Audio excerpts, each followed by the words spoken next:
মুসা আলাইহিস সালাম আল্লাহর সাথে সরাসরি কথা বলতেন। ওয়াকাল্লামাল্লাহু মুসা তাকলিমা, সুবহানাল্লাহ পড়েন। এখন বনি ইসরাইল হচ্ছে পৃথিবীর সবচেয়ে গোয়ার জাতি। তারা বলে, মুসা তুমি যে আল্লাহর সাথে কথা বলো আমরা তো দেখি না, তুমি যে কথা বলো আমরা তো শুনি না, তো কি করতে হবে?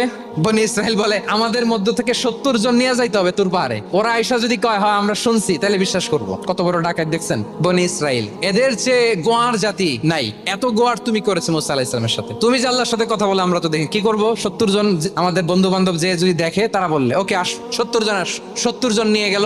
মুসা আলাইহিস সালাম হারুন আলাইহিস সালামকে খেলাফা দিয়ে গেলেন, আল্লাহ ওনাকে নবী বানালেন। মুসা আলাইহিস সালাম বললেন, হারুন খবরদার, বনি ইসরাইলের মধ্যে তাওহীদের বাণী প্রচার করবা, ঐক্য ধরে রাখবা, বিচ্ছিন্ন হতে দিবা না। চলে গেছে। এইদিকে বনি ইসরাইলের এক দুষ্ট লোক ছিল, নাম সামিরি। কি নাম?